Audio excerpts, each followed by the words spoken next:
Добрый день, уважаемые телезрители и радиослушатели. Сегодня мы начинаем старт новому проекту под названием «Профессор. Доступно о важном».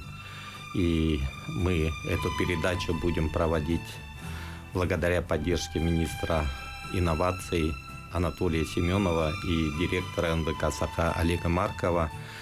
А на самом деле идея зарождения данного проекта, она связана с проведением научно-образовательного форума «Университеты и геостратегические территории», инициированные ректором нашего университета Анатолием Николаевичем Николаевым, который является сегодня гостем нашей передачи. Он доктор биологических наук, действительный член Академии наук Республики Саха-Якутия. И сегодня у нас тема будет называться «Роль образования и науки в современном мире». Хотелось бы, Анатолий Николаевич, наш разговор начать с того, мы хотим, чтобы наша программа была очень доступной для людей, интересной. Поэтому то, что мы стартуем в этом проекте с ректором университета, очень важно. И мне хотелось бы узнать, равно как и другим, которые сегодня в рамках нашей передачи будут с нами, что такое, какой путь у выпускника университета, студента, выпускника до ректора университета. Каков путь? Прямо такого... Вначале добрый день, Александр Николаевич, добрый день всем. Конечно, я очень рад тому, что у нас начинается новый цикл программ. Мы, как Северо-Восточный университет, проводим достаточно много мероприятий и так далее, но то, что у нас еще уже дошло до цикла передач о нашем профессоре на национальном республиканском канале НВК, я этому очень рад, потому что у нас в университете тоже цикл таких подобных передач, или там сейчас в YouTube-канале было, в канале в нашем университете мы тоже снимали ролики, циклы, передачи делали по популяризации профессоров. Да, и для нас очень важно, потому что для любого университета, не только для нашего, важно, чтобы их профессоров знали. Потому что любой университет держится на таких людях, которые являются родоначальниками тех или иных направлений, учений, новых предметов, новых научных открытий и так далее, и так далее. Да? И, конечно же, роль профессора для любого вуза это очень важна и очень огромна. Да, и, конечно, на вопрос то, что какой путь от выпускника университета до ректора, никто не думает, что он через энное количество лет станет руководителем вуза, где он обучался, да, и, конечно, никто целенаправленно не становится на путь становления руководителя большим федеральным вузом. Так сложилось.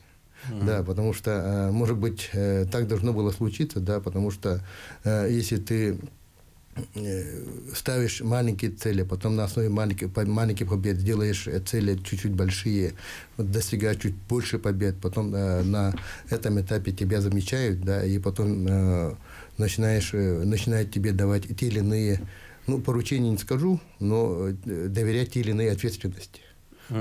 И тогда получается, если ты умеешь выполнять это, да, имеешь собственные мысли, когда-то что-то меняешь в лучшую сторону, тебя начинает понимать коллектив. И шаг за шагом получилось так, что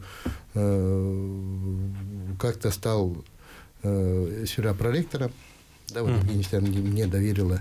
Кстати, она несколько раз мне предлагала стать проректором, я несколько раз отказывался, да, потому что передо мной была большая ответственность развития моего института, которым я руководил, Института естественных наук. И просто так с третьего раза я согласился, да, потому что там задачи стоят достаточно большие, глобальные. И, конечно же, когда стал вопрос о том, что могу ли я руководить университетом, не могу ли я руководить. Это просто так федеральным университетом руководить не начинаешь, да, потому что нужно пройти очень большое молотило проверок комиссии и так далее, да, потому что этот коллектив достаточно большой, федеральный университет, задачи и миссия университета достаточно серьезные, задачи стоят достаточно глобальные, да. И, конечно, после того, как на меня посмотрели как на перспективного, да, доверили, это большой аванс, по сути, да. И, я надеюсь, что... хвалиться не буду, я не люблю хвалиться, да, но, в принципе, университет не снизил ради своего развития, да, своих оборотов, да, и развивает, в принципе, в достаточно правильном направлении, что показывает все вот эти вот рейтинги и так далее, да, и в целом сейчас созданы достаточно хорошие команды на каждом уровне, да, и мы уже узнаваемы достаточно хорошо. Я считаю, что, значит, университет двигается в правильном направлении. Спасибо, Анатолий Николаевич. Вот у нас сегодня впервые на экран и через радио мы выходим в новой программе «Профессор. Доступно о важном». И хотелось бы и самому представиться, поскольку я автор и ведущий этой программы. Являюсь профессором юридического факультета Северо-Восточного федерального университета, и также, как вы, являюсь выпускником нашего альма-матер. Я был воспитан профессором Михаилом Михайловичем Федоровым, доктором юридических наук, профессором, который является основателем высшего юридического образования и науки в нашей республике, чему я, конечно, очень благодарен, и многие вещи, которые мы делаем, именно, как вы сказали, благодаря нашим учителям, профессорам. Вот у вас тема докторской диссертации «Влияние климата на пространственно-временную изменчивость радиального прироста хвойных в Северной и Центральной Якутии». Расскажите, пожалуйста, вот о ваших научных исследованиях. Именно вот по защите данной диссертации. Что побудило, что стало? Побудило то, что в 1995 году начали искать молодого человека, который бы занялся такой достаточно новой, но быстро развивающейся наукой, как изучение древесных колец. И, конечно, запрос был с Красноярска, с Института леса. Это там тогда был директором мой руководитель, академик Евгений Иванович Ваганов, да, и при поступлении нужно было, чтобы тут у нас, так как я поступал в Якутский госуниверситет в аспирантуру, нужно было, чтобы из ЯГУ тоже был соруководитель. И я очень благодарен Петру Алексеевичу Тимофееву, это лесоведу номер 1 в нашей республике, да, то, что он согласился стать моим соруководителем, да, да, и тогда я начал писать кандидатскую диссертацию. Да, и, конечно, задачи стояли достаточно вот такие интересные, да, потому что в Якутии этим до этого момента почти никто не занимался. Занимались приезжие, да, и я бы как бы стал пионером этого направления.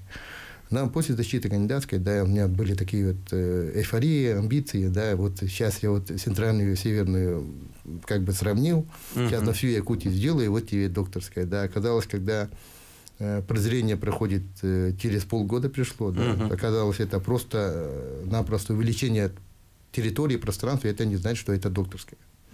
И я начал думать над тем, как же мне быть. Но мне очень повезло с Александром Николаевичем Федоровым, который меня пригласил в Институт мерзлотоведения, да, и тогда для меня доступными стали совсем другие данные, мерзлота. И я не мерзлотовед, но благодаря вот этим моим старшим товарищам, да, Петру Петровичу Гаврилеву, да, там, Ивану Семеновичу Васильеву, да, Николаю Спиридоновичу Угарову, Александру Николаевичу Федорову и многим другим, да, они просто на пальцах мне объясняли, каким же образом влияет климат на различные процессы, да, на мерзлотные почвы и так далее, да. И потом оттуда я интерпретировал, как же они влияют на растения. Совсем другие, очень интересные данные получились, и на основе вот этих данных как-то достаточно неплохую, я считаю, неплохую диссертацию докторскую я написал. Да, и когда я пришел сдаваться, в родной университет, да, вот показал свою диссертацию, да, и мой учитель Никита Евгеньевич Мардусов мне предложил, вот скоро у нас будут выборы декана, не хотите ли участвовать, да, ну, просто там как на бум, да, и я и не думал, что такое предложение будет, да, взял тайм-аут на несколько дней, да, когда пока они читают, перешел, и потом согласился, ну, я ничего особо не терял, согласился, да, потом как-то прошел все ученые советы и так далее. Да вот таким образом у меня началась совсем другая жизнь в родном университете. И потом, пройдя вот этот путь, я вот сейчас сижу перед вами и разговариваю. Ну, здорово. Ну, конечно, вопросы экологической безопасности – это, на наш взгляд, первостепенные вопросы, и государство в целом на это уже обращает внимание, потому что у России огромнейшая территория. Вот как вы думаете, ваши исследования именно вот с точки зрения обеспечения экологической безопасности, какую несут ценность? Ну, в первую очередь, вот мои исследования показывают то, что очень тесная связь мерзлотных почв с развитием лесных насаждений, да, лесов.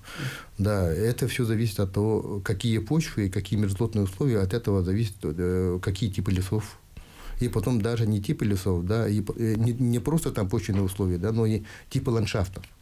Да, потому что при равном количестве осадков в Лено-Амгинском и Лено-Вилюйском междуречье почти одинаковое количество воды. Но все понимают, что на Лено-Амгинское как будто все равно засушливое, да, там как будто не хватает. Там типы лесов, более засушливые типы лесов там произрастают. Но дело в том, что большое количество осадков, которые выпадает над мерзлотными стоками, выпадает, ну, уходит в Аласы.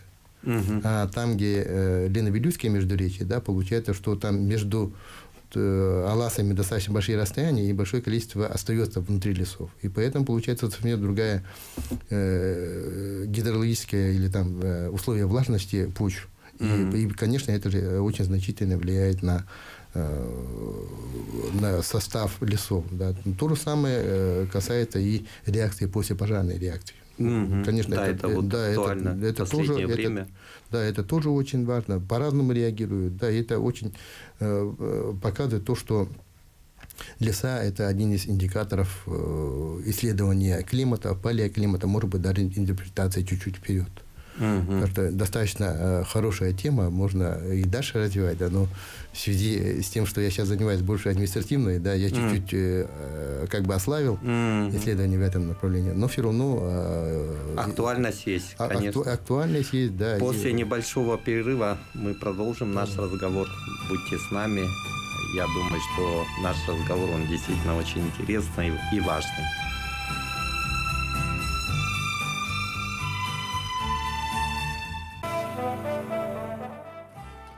Еще раз добрый день, дорогие телезрители и радиослушатели. С вами Александр Кимкимен, профессор юридического факультета Северо-Восточного федерального университета, автор и ведущий новой программы.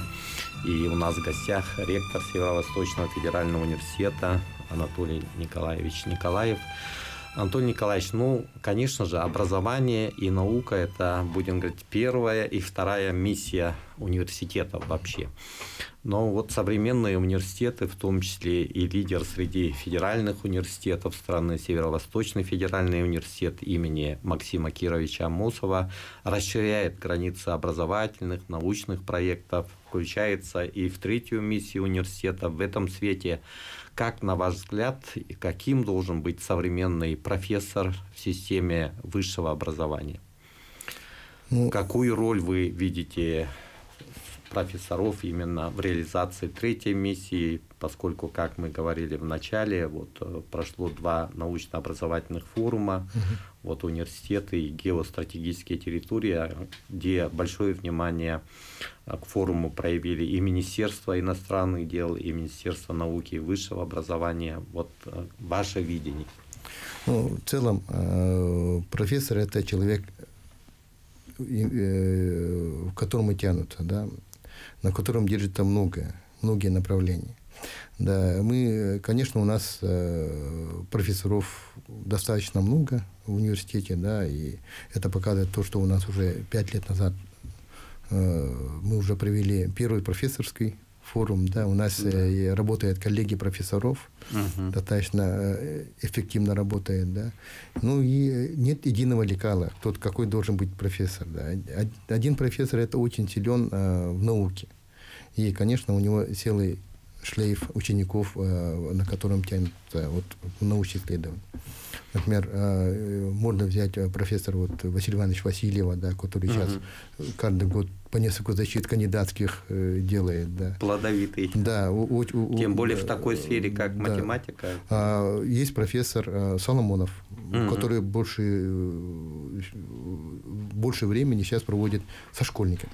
У Никиты Гавриловича, целая научная школа. Целая научная школа, да. Он, видимо, прошел этап, когда у него ученики становились кандидатами, докторами и так далее. Да, он им давал научные темы, да. Но сейчас он прекрасно работает со школьниками. Да. Не каждый человек может доступным языком и себя притягивать совсем маленьких детей, да, и ему это нравится. И это тоже настоящий профессор. Некоторый профессор – это профессор, который тянет целые направления в образовании. Открывает новые магистерские программы. Да, у него тоже большая команда учеников, которые будущих педагогов, например, да, будущих учителей. Например, да, и профессор, который читает прекрасные лекции. Так далее. Это тоже своего рода тоже профессор. Есть профессора, которые очень важны в целом для оздоровления коллектива. Да? Это магнит, самый главный человек, который как отец семьи или там, мать семьи, который полностью держит вот такой какую-то ауру, да, и на его примере воспитываются другие. Это воспитательная роль профессора тоже очень, очень важная. И, конечно, каждый профессор идет своим путем. Кто-то большим научным исследованием достигает вот этого, кто-то своим опытом, ораторским опытом, да, кто-то разрабатывает новые методики обучения и так далее. Да. Но сейчас вы правильно сказали, что сейчас современные университеты достаточно разнообразные. Да. Это, первый университет это как только обучение. Да. Дальше университеты стали внедряться и в науку, потому что научно-образовательные технологии, инновации и так далее. Но сейчас большая роль университетов еще и как третья миссия. Да, это, многие думают, это воспитательная роль, да, но намного шире. С одной стороны, университеты как бы работают с молодежью, со студентами, сейчас еще и со школьниками мы тоже работаем, как бы эксперты и наставники школьников в виде кванториумов, дом научной коллаборации и так далее, и так далее. Да. Но еще сейчас университеты стали центрами притяжения и выполняют большие вот такие социальные функции. На нас лежит очень большая задача как бы развитие многих направлений, например, социальное направление, культурное направление, да, сейчас вот один как будто научное направление, да, сохранение языков и культуры. Сейчас мы выиграли мегагрант, профессора работают, да, но это тоже большая социальная, да, по сохранению языков малочисленных народов. Это и цифровизация и так далее. Тут очень больше науки, искусственного интеллекта, но в той же мере очень большая социальная задача. Это тоже задача университета. Да, и, конечно, мы всю свою миссию, да, и все наши основные задачи, они как бы переплетены в целом с развитием макрорегионов. У нас наш университет вошел в большую программу развития Дальнего Востока. Мы там внутри сидим, отдельно с рукой тоже сидим, да, наша программа. И вот концепция развития Арктической зоны Российской Федерации до 1935 года наш университет там тоже указан. Значит, это показывает, что университет играет важную роль в целом в развитии больших макрорегионов. Ну и в целом, конечно же, страны тоже. Ну вот наш общенациональный лидер, президент страны Владимир Владимирович Путин обозначил 2022 год, год культурного наследия народов Российской Федерации. Я думаю, что очень знаково, что именно такой выиграли грант большой, да, именно по языкам. Это очень такой тонкий вопрос, он касается будущего России. Ведь будущее России вот именно в сохранении и развитии народонаселения на базе какой-то традиционной культуры. И вот мы знаем, что вы большой любитель спорта и всегда поддерживаете студенческий спорт. И на базе университета создан очень серьезный студенческий клуб, который дает новые тренды, в том числе вот по массрестлингу вы уже добились того, чтобы во Всероссийской студенческой универсиаде этот вид спорта был представлен. Кроме того, вы с президентом Международной федерации массрестлинга Александром Константиновичем Акимовым подписали соглашение о поддержке развития массрестлинга, создали Академию массрестлинга. Ну, это, конечно, идет в такой коллаборации, во взаимодействии с теми идеями, которые выразил наш глава Республики Саха-Якутия Айсен Сергеевич Николаев. Скажите, пожалуйста, вот несколько слов, как прививалась вам любовь к спорту и вообще, почему вы это делаете сейчас? Сейчас еще подумают, что я занимаюсь массрестлингом, я действительно не занимаюсь, да, но мне как руководителя очень важно было поддержать вот это направление, да, потому что у нас в университете действительно очень сильные спортсмены, да, у нас и в КИСе, Институт физической культуры и спорта, очень серьезно поставлена вот эта задача, да, и самое главное тут не спортсмены. Спортсмены, конечно, очень важны. Да? Нам нужно было поддержать ассоциацию, подписать договор, потому что только на научной основе мы должны были еще и методику подготовки спортсменов, методику восстановления, философии и так далее. Тут очень много научного подхода и образовательного подхода. Более глубокие корни задействованы. Да. И основываясь на вот ту философию, истории и так далее, то, что вы в течение ряда лет делаете, мы хотим вот поставить на научные рельсы, да, и вот поддержать ассоциацию, тем более, вот совсем, по-моему, на той неделе уже появилась информация, что будем продвигать масс-рестлинг, да, на Олимпийские игры 1936 года, да, осталось не совсем много времени, да, и поэтому всем нам как следует нужно в одну точку бить, да, и действовать. Кроме масс-рестлинга, у нас уже в 20 с чем-то ассоциациях мы уже находимся студенческого спорта, да, и мы уже внутри вот этой большой семьи, да, и спорт достаточно разнообразный, это и борьба, и бокс, даже до киберспорта, да, и буквально у нас по последним подсчетам там почти 80 с чем-то % студентов занимаются тем или иным видом спорта, по интеллектуальным видам спорта, да, тоже занимаемся. Даже проводим повышение квалификации, которые до этого никто не делал. Это тоже инициатива университета. Поэтому мы показываем разные грани развития.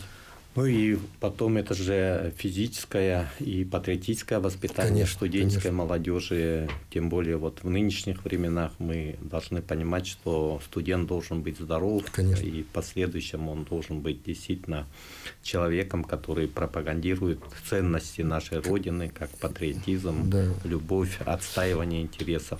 Совершенно согласен. Хотел бы вот в эту сторону добавить, да, потому что вот когда мы проводили вот летом форум по геостерическим территориям, да, действительно приезжали же МГМОТ, и далее из МИДа, да, и там очень серьезно обсудили моменты патриотического воспитания молодежи. Сейчас в теперешней ситуации мы должны в правильном русле воспитывать молодежь.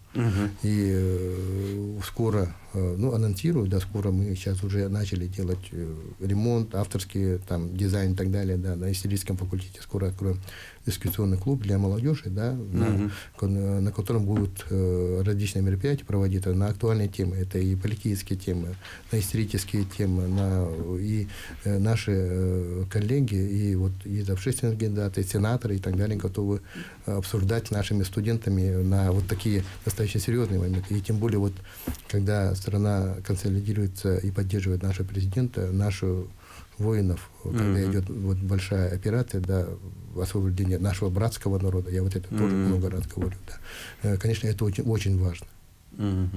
И в этом смысле вот роль профессоров, конечно же, очень большая.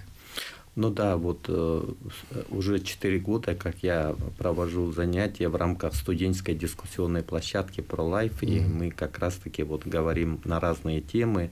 И вот в стенах нашего Северо-Восточного федерального университета мы проводили дискуссию на тему повышения уровня военно-патриотического воспитания, где выступали и председатель ДОСААФ республики, и народный депутат Валерий Алексеевич Лютый, который прошел сам, выполнял свою интернациональную миссию в Афганистане. Ну, то есть, когда мы говорим об этих вещах, причем говорим открыто, и у людей, конечно, вот вырабатывается, потому что нынешнее поколение, ну, иногда мы ловим себя на мысли, иногда идет не совсем по правильному пути, когда мы увлечены социальными сетями, да, вот как будто вся жизнь проходит в виртуальном мире. Так не должно быть, поэтому мы, конечно же, вот поддерживаем усилия университета вот по созданию подобного рода площадок. Недавно вот мы создали молодежный патриотический клуб под названием «С чего начинается Родина?». Вот первое заседание мы провели на площадке Якутского колледжа информационных технологий. Второе заседание мы провели в городе Покровске. Встречались с юноармейцами, перед ними выступали бывалые люди, ветераны, которые в том числе служили в органах правоохранительных. Ну и, конечно, вот у ребятам было это очень интересно. И я думаю, что вот военно-патриотическое, гражданское воспитание – это вот очень важные аспекты. И я думаю, что в этой связи и вопросы правового воспитания, чтобы люди понимали, что у нас есть основной закон – Конституция Российской Федерации. Уважаемый Антон Николаевич, вот вы ректор Северо-Восточного федерального университета, и мы знаем, что наш университет поставил задачу реализовывать проекты, которые направлены на академическое лидерство в нашем макрорегионе. Вот расскажите, пожалуйста, какие проекты существуют и на что вы уделяете приоритетное внимание? Ну, мы рады тому, что мы в прошлом году вошли в большую программу «Приоритет 2030», да, и, конечно, в этот же год в целом наш регион выиграл НОТ «Север», территории устойчивого развития.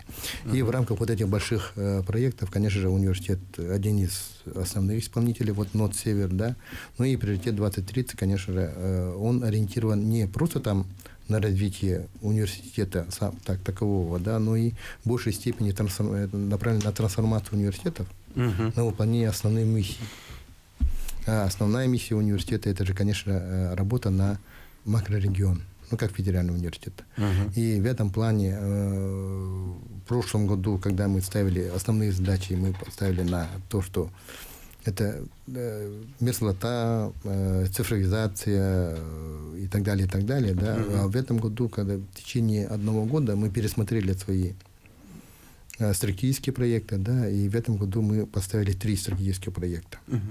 Первый проект – это, конечно, новые материалы, потому что сейчас для северов, где развиваются большие промышленные объекты будут осваиваться и так далее, да, недра. Конечно, нужны будут новые материалы, тем более сейчас очень, ну, модное не то слово, да, такое направление, необходимое направление для страны, это импортозамещение, как говорят, да, но и, я бы сказал по-другому, это создание новых материалов для отечественных продуктов. Это в широком плане, да, это и IT, может быть, да, это и направление, это как наноматериалы, да, композитные материалы, новые материалы из углеводородов и так далее, да. Потом направление на улучшение или на создание суперконденсаторов для сохранения энергии в холодных условиях.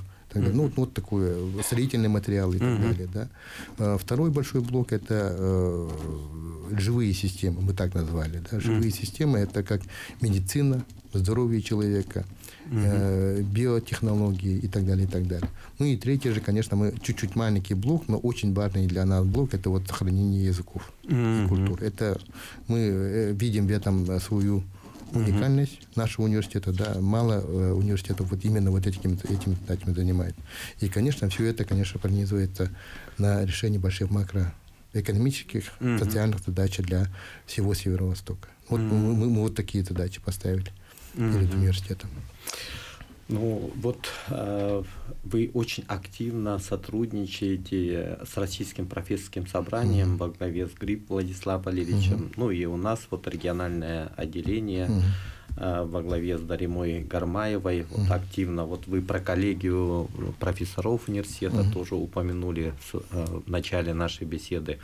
Вот 22 сентября вот, впервые в университете отмечался День согласия. Вот, насколько я знаю, это идея Виктора Даниловича Михайлова, да, доктора философских наук, профессора, к сожалению, ушедшего из наших рядов. Вот, пожалуйста, что это за день и какие идеи у Дня согласия? Самая главная идея была это не просто там продвижение в память Виктора Даниловича, да, а в целом Виктор Данилович должен был стать инициатором вот этого движения. Мы в прошлом году очень планировали и не ожидали, что он так быстро уйдет. Да. И в память Виктора Даниловича, да, мы продумали именно 22 сентября. Это тоже дата вот такая, мы все знаем, да, какая дата. Продвижение философии Виктора Даниловича. Согласие.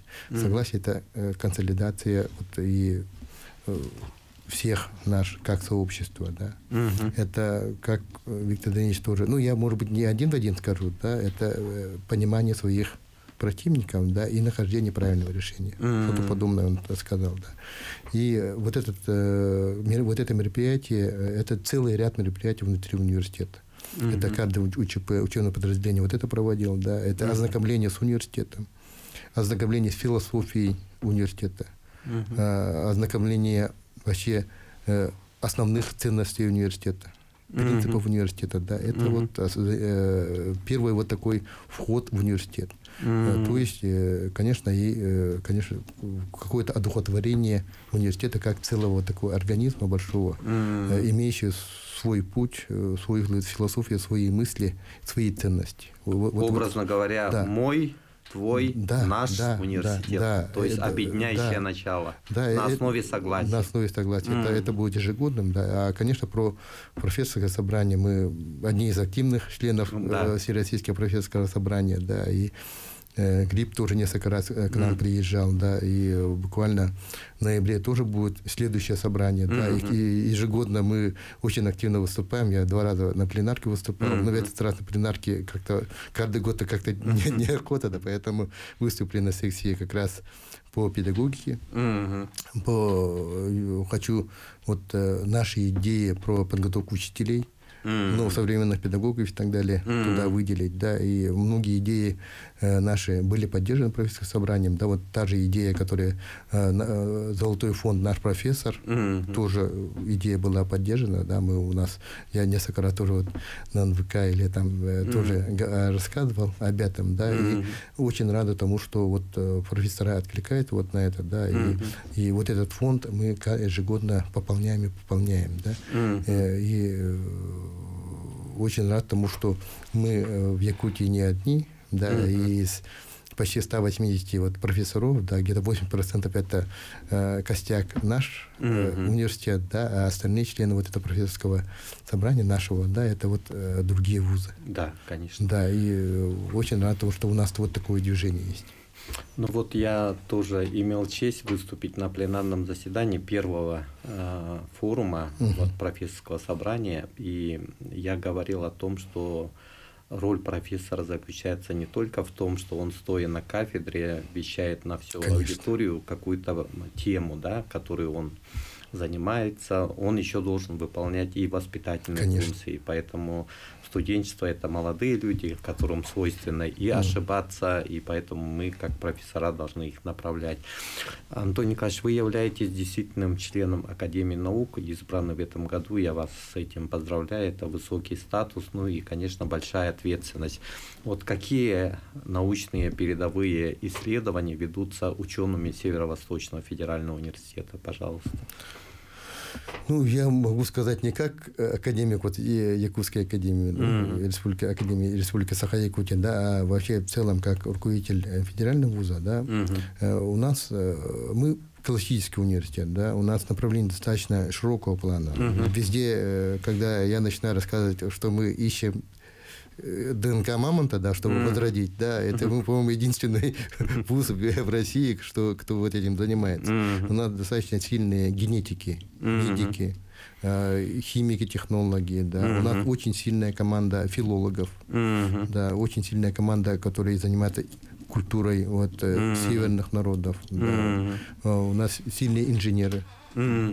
Поэтому мы снижать свои достижения не имеем права. Да? Тем более мы почти львиную долю тех публикаций, которые сейчас мораторий пошел, да, но мы львиную долю публикаций, которые выходят в нашей республике, это публикации нашего университета, тоже стоит учитывать. Ну и, конечно, действительно спектр научных исследований очень высокий. Я думаю, в вашем лице Академия наук Республики приобрела, и я думаю, что взаимное сотрудничество университета и научных институтов – это, безусловно, очень важное явление. Да. Ну, в скором времени мы будем завершать нашу первую передачу, поэтому хотелось бы из уст ректора услышать пожелания в адрес наших студентов, потому что мы работаем ради студентов. Как вы смотрите на наше студенчество? Тут даже кому пожелать не скажу. Да. Пожелаю студентов, чтобы их окружали хорошие учителя, потому что мы стараемся, да, мы меняемся, мы стараемся быть интересными, потому что каждый раз приходят разные студенты, да, и мы должны соответствовать уровню федерального университета, да, и очень рада тому, что федеральный университет сейчас меняется, да, открывает новые грани, да, и профессора в этом плане это находится на переднем крае, да, и я на одном из первых встреч с первокурсниками, да, я сказал, что развитие университета это не только зависит от уровня профессоров. Оно в первую очередь зависит и от учеников. Поэтому старайтесь, будьте активными, да, и тогда у нас вместе все получится. Ну и мы знаем, что нашу передачу интересом слушает и профессорско-преподавательский состав. Что бы вы хотели пожелать преподавателям? Ну, удачи.